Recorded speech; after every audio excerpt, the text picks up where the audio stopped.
बड़ी संख्या में किसानों का लखनऊ पहुंचना शुरू। इको गार्डन पर सुरक्षा के पुख्ता इंतजाम और अलग अलग जनपदों से किसानों का लखनऊ पहुंचना शुरू हो गया है। लखनऊ के इको गार्डन स्थित किसान महापंचायत होगी। आज लखनऊ में किसानों की महापंचायत सरकार को अपनी ताकत दिखाई।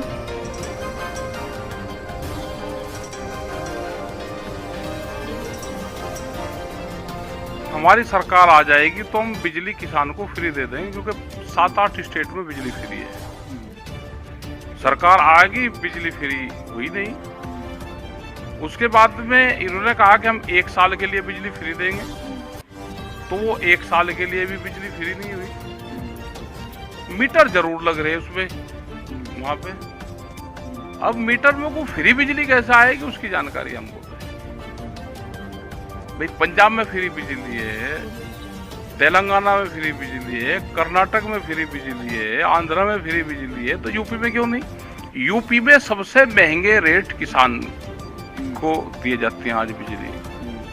और आगरा साइड में तो ताजमहल क्या हो गया कि ताज के उससे वहां पे कॉमर्शियल है 20-20 रुपए यूनिट तक वहां पे है। 10-10, 15, 20-20 लाख रुपए एक किसान पे बकाया दिखा रखा। उनकी जमीन बिकेगी सबकी। ये आंदोलन जमीन बचाने का आंदोलन है। हम अपनी फसल दिन में नहीं बेच पाते, लेकिन जमीन को आप रात के अंधेरे में बेच दो। ये जमीन बचाने का आंदोलन है। एमएसपी गारंटी कानून, मोदी एमएसपी गारंटी कानून देश में चाहिए। अब एमएसपी का नाम भी हम मोदी एमएसपी गारंटी कानून रखेंगे।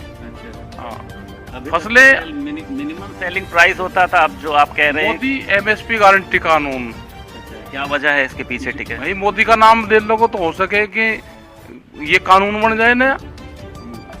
6% लोगों की खरीद होती है एमएसपी पे, जो सरकार कहती है, और 6% में भी वे लोग हैं, उसमें भी अगर परसेंटेज निकाल ले तो व्यापारी खरीद करता है। बिहार से, अपने पूर्वांचल के जो स्टेट जिले हैं उनसे जो धान की खरीद करता है, और वो फिर महंगे रेट में एमएसपी पे वो शाहजहांपुर, लखीमपुर खीरी, रामपुर, मुरादाबाद, हरियाणा, पंजाब, वहाँ का व्यापारी बेचता है एमएसपी पे। तो सब इनके लोग, जो व्यापारियों की सरकार है, बड़े उद्योगपतियों की सरकार है, उनको कैसे फायदा होगा उस पर सरकार काम कर। मोदी योगी की सरकार नहीं है। व्यापारी तो चलाता है इनकी सरकार। वो कौन व्यापारी? व्यापारी है जो सस्ते में फसल खरीद कर महंगे में बेच रहे। अडानी, अंबानी, उससे अलग भी और जो लोग हैं जो छोटे स्तर पर काम कर रहे, सब व्यापारी जमीन में लग रहा है और सस्ते में फसल खरीद के उसमें लग रहा है।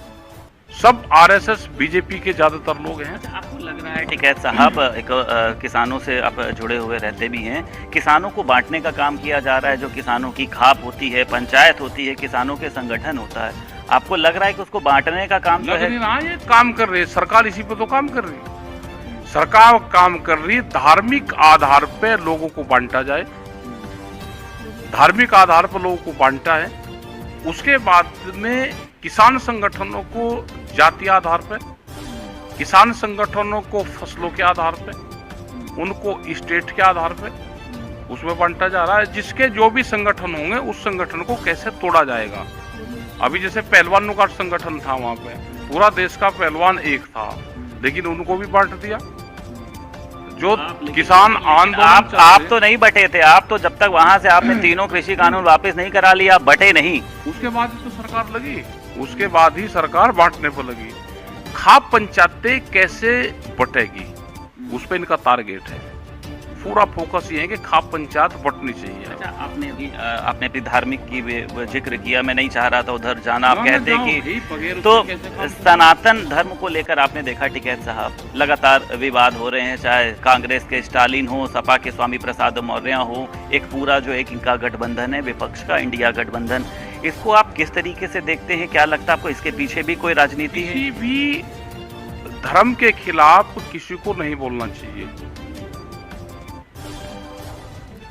ये पूरे धार्मिक उसके खिलाफ बोल देंगे, इनके खिलाफ ना वो कोई बोल रहे। क्यों बोलते हैं भाई? एक देश में बैन कर रहा हूँ कि धार्मिक कोई भी किसी के धर्म के खिलाफ नहीं बोल रहा। जो संविधान में लिखा हुआ है, संविधान में सभी धर्मों को राइट्स दिया गया है, कैसे उसकी पूजा पद्धति होगी, सबको राइट है हमको अपनी पूजा करने का।